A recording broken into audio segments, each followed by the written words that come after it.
Hello and welcome to my podcast. Do me a favor, subscribe to the John Keim Report wherever you get your podcast. If you're watching on YouTube, hit that like button, hit that subscribe button. You can find us there as part of Ampire Media, AMPIRE. Always much appreciated when you tune in. Don't forget, you can read my work on ESPN.com. I'm going to have a story up sometime in the next couple of days about Jayden Daniels and some of those some of his touchdown passes that were rather low chances for success that he has found a way to complete. Anyways, just his accuracy in those big time plays, etc. So anyway, look for that on ESPN.com in a couple of days. Also, for you gold members, you can join me for a private Zoom session on Thursday night, 7:30 Eastern time. And if you want to become a gold member, go to the Ampire Media YouTube page. You'll see the word join, go on your laptop, see the word join, go from there. Always enjoy those private Zooms. It's a chance to talk football and the Commanders for 30 to 40 minutes. Just us, talk some ball. And for you other club members, have a video out on the trade deadline talk, and that was out, I believe, on Wednesday. So I'll have another one out in a couple of days as well. So, anyways, look for all that there for you club members. Now, today I'm having a conversation with Ryan Porter, who is Jayden Daniels' private quarterbacks coach. Has been with him since he was 10 years old, knows him very well, and I wanted to bring on someone who knows Jayden well this week because he has insight into him, into what we saw on Sunday. I don't think it surprised anybody who's known him for a long time. And one of the things that Porter said, what he's watching now, he looks like the same guy that he watched in high school and college, that it's coming, that it's looking easier for it, looking that easy for him. Now, doesn't mean it's easy for him, it's just the way he makes it look. And so we talk about some of the things he had to play through in the past and things that he has seen Daniels and why he's one of the three people that Daniels calls before each game and has done that for a long time. So, he's a young man, he's a young man who's very much all about habits and consistency. And you see that in his approach, but Ryan gives really good insight into that. That's why wanted to bring him on. Just a couple quick things for you before I turn to my conversation with Ryan. Johnny Newton was awarded a sack for that play in the first series by the Bears the other day, where he was initially credited with a tackle for a loss.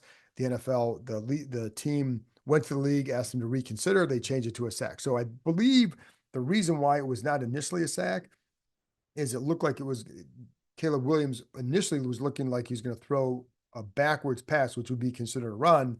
And I think that's why they did that. I think it's clear that it was going, first of all, he didn't throw it to him, so you can't assume that.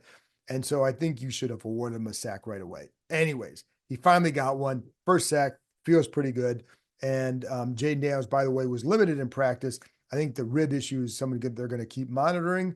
But if he played last week, folks, don't worry. So, anyways, that's it for me.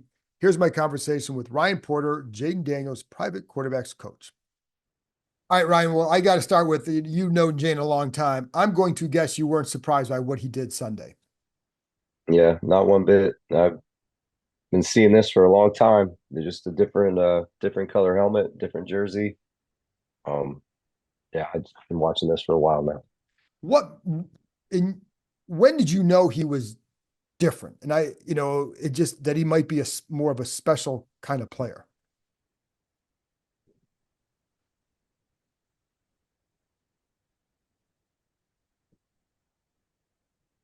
Um,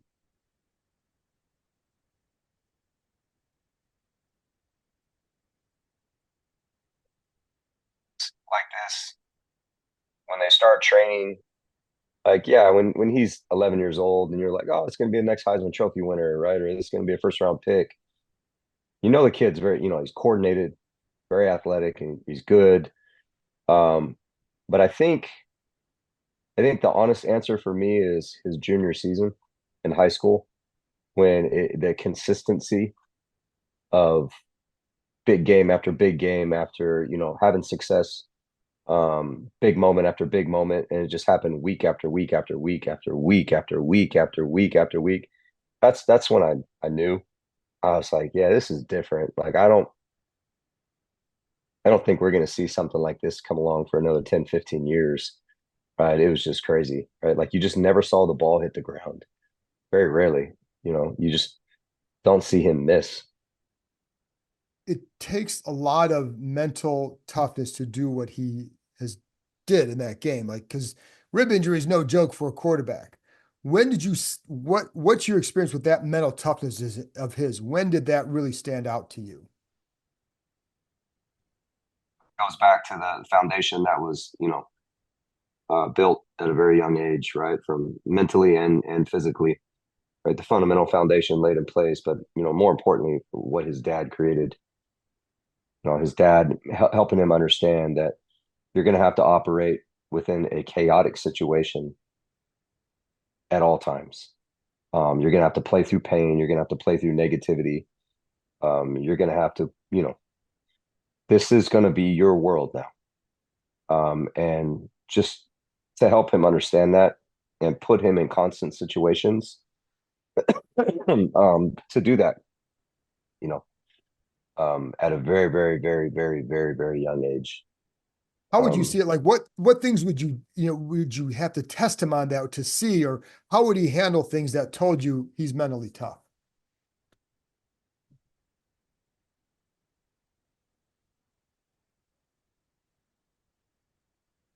just in any type of pressure situation, he always remained, he had the same demeanor at all times. Like, yeah, mistakes are, I mean, rarely mistakes happen though, but every now and then, right, there'd be a greedy decision, right?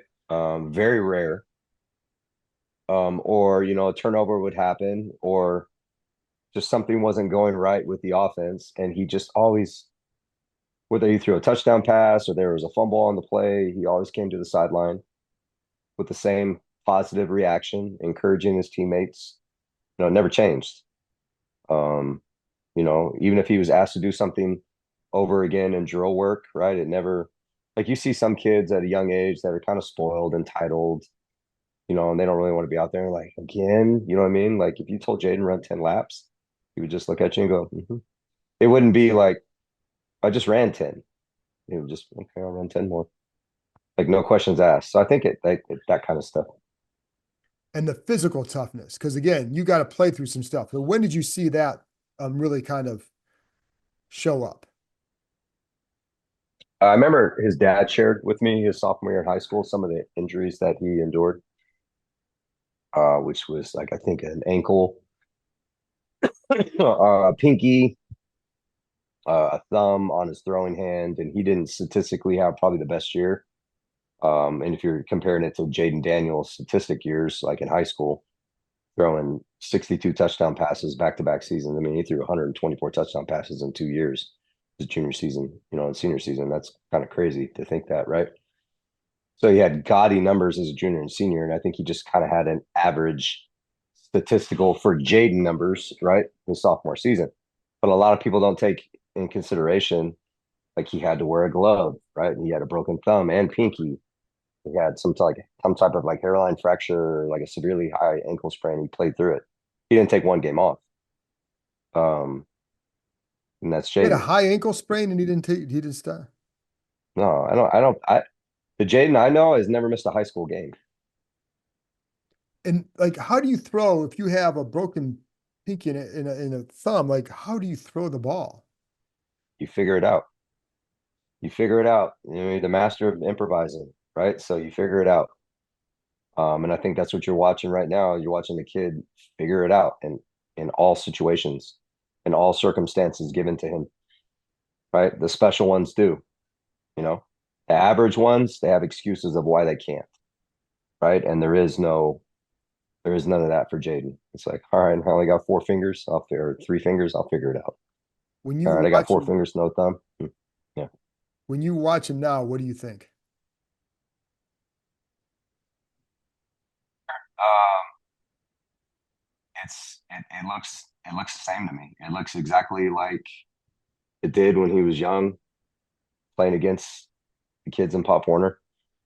It looks identical to me, like it did when he was wearing, the green, black, and yellow at Cajon. How he's able to operate, how he's able to move his offense, the success he's able to have, how accurate he is.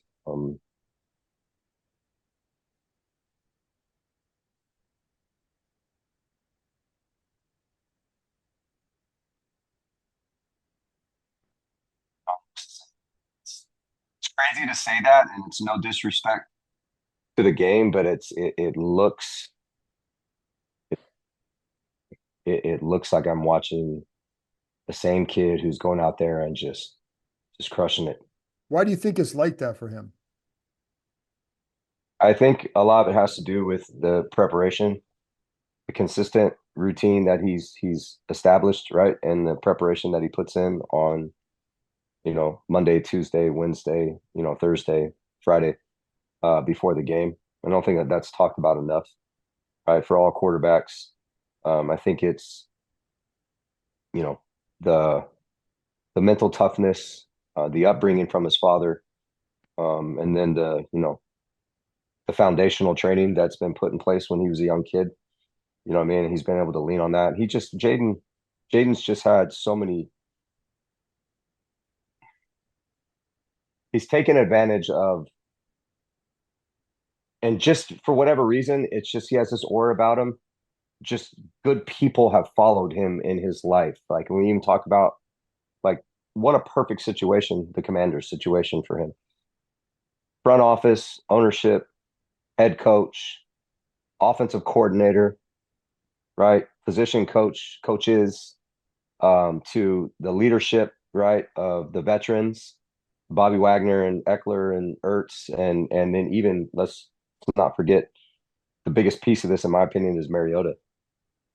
I mean, it's the perfect situation, right? And that kind of stuff just tends to follow Jayden wherever he's at, right? Whether it be high school, whether it be college, right? It's crazy. And me and his dad were just talking about this the other day. It's like, isn't that crazy? And it's like, yeah, it's crazy to think that, but no, it's just kind of divine intervention. When you have these special ones that come around, that's typically, you know, and also being being dealt with some adverse times through their life and to embrace those adverse times, to embrace the adversity and to not let it rattle you or shake you, but to use it as fuel to make you, you know. And that's what I'm saying. Like that's where the mental toughness shows up too, because it's not like, I mean, college was very good for him, but it's never just a smooth ride. You know, I think he's a he's a like I said, routine based person, but I think a big component for him too, and he's very open about it, is his faith, right? He's a very faith driven person too, and his foundation and his Lord and Savior. You know what I mean? I think that's a big component for his success, and then I think he would tell you the same thing, John. Right? Um, he's very open about it, and proud of him for that. And it's something that he strongly believes in, and it works for him, and it's something that he leans on heavily. So. He's also, as you've talked before, a very routine based young man. And so where do you see that and how important is that for him, just that routine? Is something that I think everybody should take notes from him. It's creating good habits, right? Is he makes sure that we all understand the money's in the details, so he does the little things right. Right, how you do anything is how you do everything.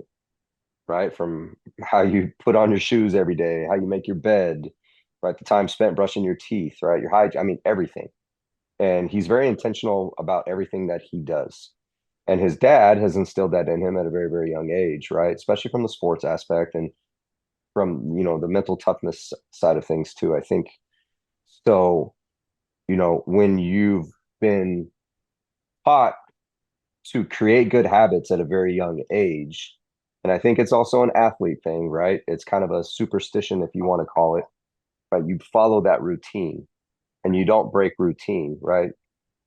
It's the consistency behind it that I think, why also you see a lot the success that he's having. It keeps him prepared, right? So where it makes Sundays just that much easier for him, because of all the work that he's put in. But if you've so imagine this: if you haven't created those good habits as a young man, right, in middle school or high school and in college, and you've always just been and this is typically what happens, what I've seen being in the quarterback business, is you get kids that are just better than everybody. They're just physically better than everybody, right? They're bigger, stronger, faster. They can get away with just because they're just better than everybody. But then at some point, when you play on Saturdays or play on Sundays, everybody kind of catches up to you. right? So if you've spent a whole time of just being better than everybody and not created good habits and not learned to be proactive in your preparation, you're going to fizzle out in a couple years. There's nothing to lean back on to help you get an advantage on Sundays. While Jayden has been physically better than everybody, he's never taken that for granted, right? He's understood and had the mindset of maybe there is people that are better than me. I got to stay one step ahead, right? I got to make sure that I'm doing my part to create team success. So I'm doing my job. And then maybe that, right, is infectious, right? Like, so what it does is it starts other teammates start seeing that. Hey, if my trigger man over there, my general's over there preparing, like, then you start seeing everybody else in the organization start doing the same thing. And you lead by example instead of a lot of guys that just want to start, barking, For sure. And one of those habits is getting there between around 5:30 every day. What do you think he accomplishes by doing it, getting there early? Obviously you get things done, but what is it that you feel like he's trying to do by getting when he gets there that early to really kind of maximize his day and success?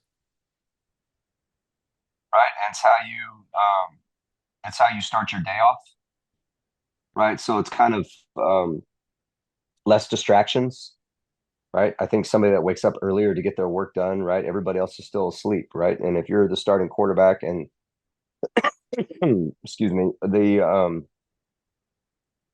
leader of the organization, let's just understand the quarterback, right? Everybody's going to want 5 minutes of your time, right? To speak to you and to ask you questions or just to be around you. By you getting there early, it kind of cancels out all that noise. You can get in, you can get your hour lift in, right? And then you can get a couple, 2, 3 hours of notes, right? And film study or whatever you need to do where you can just kind of, by the time you get all that done, everybody's kind of checking in for the day, right? Coming in. And then you can get in and do the team stuff with your guys and stuff like that. But you already got a 4 hour head start pretty much on everybody else, right? To where you just, and I know it because I used to do the same thing when I played. Like go in there in a dark room, just you and your coffee and film, and it just gives you a chance to just take a deep breath and just review and see everything that you need to see, right? With no distractions. When did he start doing that when you knew him? Well, you obviously know, but when you were working with him growing up, when did he start really getting into that aspect of the position? Film study and stuff like that in high school with his dad. Obviously, his dad was, a coach, stuff like that. But Jayden started that the minute he stepped foot on Arizona State's campus. So I remember when he stayed in the dorm room briefly, Jayden started that routine. But it was already expected and known that he was going to start doing that. You get there early in the morning, right? You get all your work done, you get all your stuff.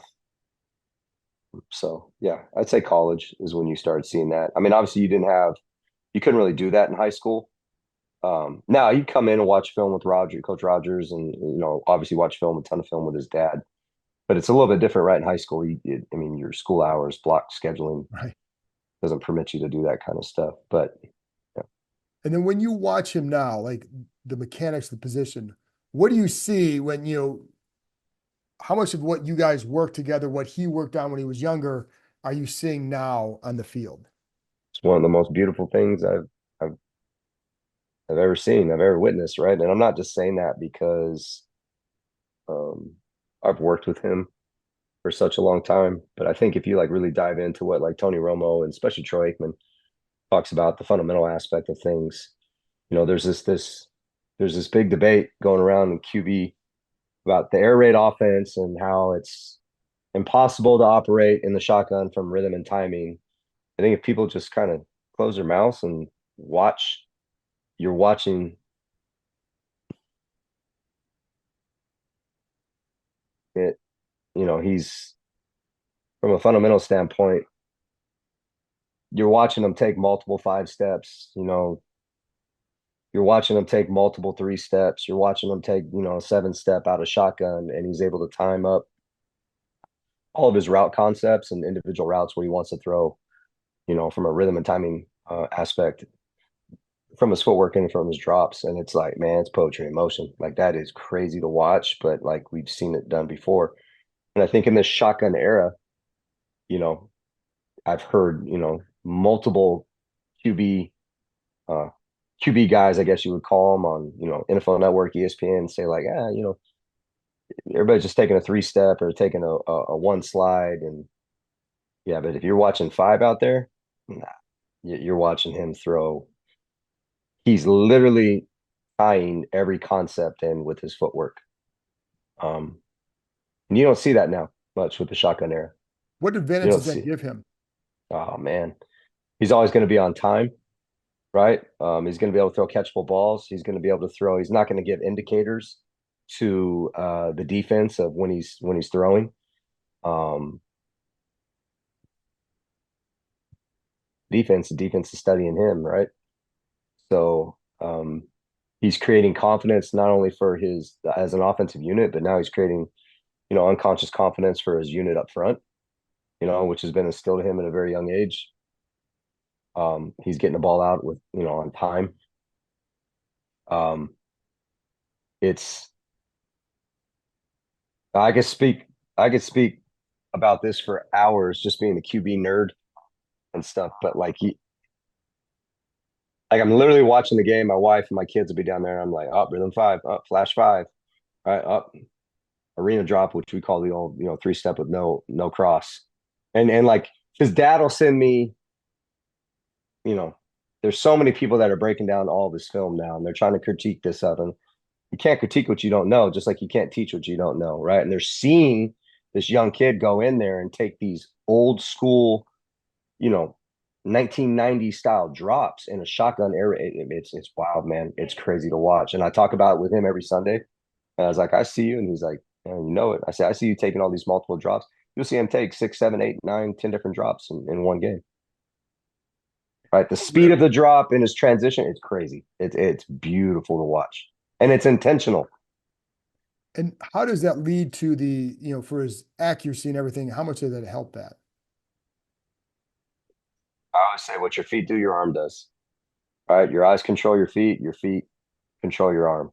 And he's the best I've ever seen to do that. And I've been around, obviously training QBs, ton of college guys now and 4-star, 5-star high school guys, and different guys that played, NFL, CFL, and stuff like that. I haven't seen anybody better. I haven't seen anybody better. And because you talk to him, it's before every game, right? He calls you before every game, right? Call me for every So what do you hear in his voice when he calls you? Do you ever hear any different? Do you ever hear this level of excitement, or is just always chill guy? not chill, confident individual, right? That is just grateful and happy to be getting another opportunity, another Sunday to play this game, right? Never, not a self-absorbed person at all. Very just laid back and just grateful for the opportunity to play the game. What was the conversation like this past Sunday? I was grateful that it was a 1 o'clock game, Pacific For you, time, yeah. right? Yeah, because typically I'll get a call like at 4:30 or 5 in the morning on Sundays. He'll wake me up and I'll be half out of it. Um, but yeah, he just we I asked him, I said, so what's the deal? We going? And he's like, you know it. And you're gonna keep me off the field. Okay, right. And that's just kind of what we didn't talk about. All right. So the specifics of what hurts, why it hurts, you know what I mean? He's good to go. All right. And talk about, all right, where are they vulnerable on defense? What's their base coverage? What's their favorite blitz, stunts, stuff like that. Just real brief, you know what I mean? And really just how you feeling? How you feeling? You ready to go? You Does know, he, does he, when you ask him, "Are you going?" What's he say? He's like, "Come on." but you know it. Ain't gonna keep me off this field. You know it. That's exactly how I answer. You know it. You know I am. Ain't gonna keep me off this field. Yeah, and that and how long do you talk to him before how many people does he call before games, and how long do you guys talk? We typically have a 5 to 7 minute conversation. Sometimes, yeah, maybe 3 minutes. I know he's a busy guy, right? So like I said, I was a journeyman in my pro career, played, a lot of AFL, CFL, and I mean mostly the 98% of my career was in the Arena Football League. So, and not to the extent of what he does, but played college football too. So I know it can be hectic on game day. You don't really want to spend much time on the phone. You're focused, man. You're locked in.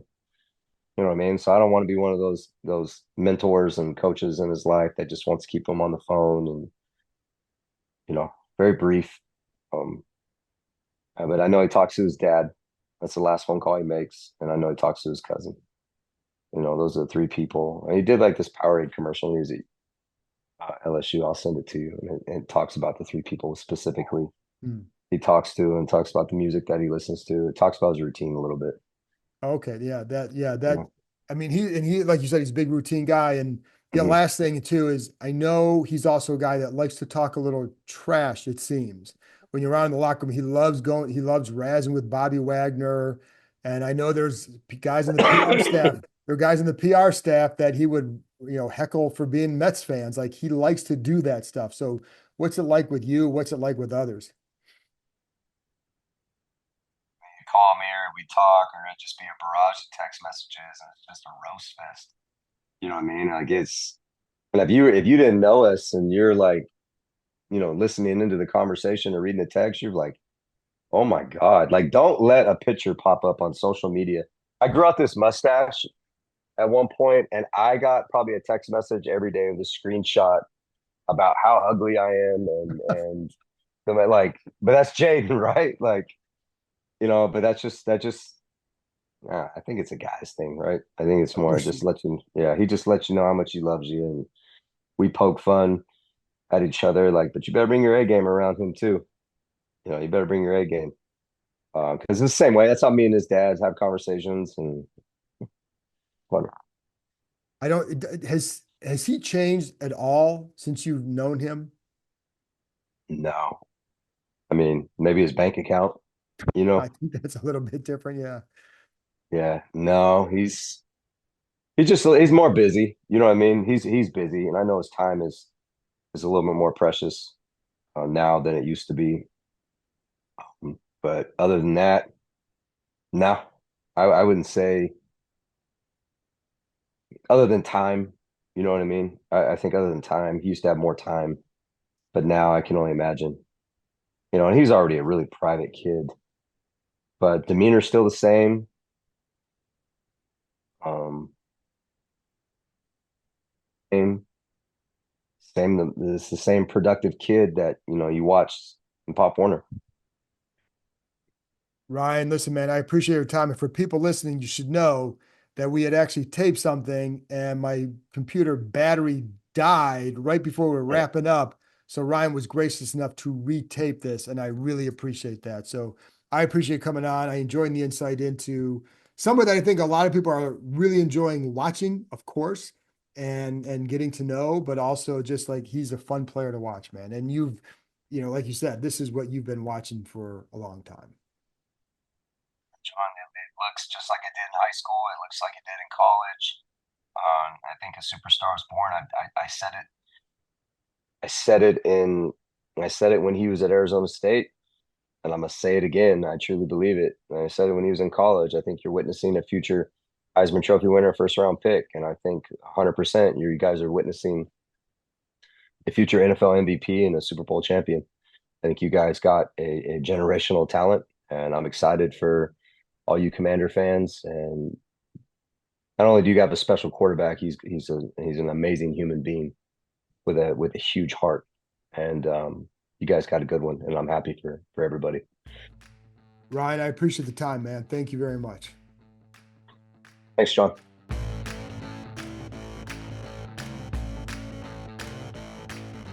That's it for this episode. Thanks to Ryan for joining me, and thank you, as always, for tuning in. I'll be back on Friday morning with another episode talking to ESPN's Jordan Raanan about the New York Giants. And some of you may remember, because some of you got annoyed with him the first time I had him on this year, kind of thought he was a little bit arrogant about this roster or whatever. So wanted to ask him about that too. Join me on Friday with Jordan Raanan. Talk to you next time.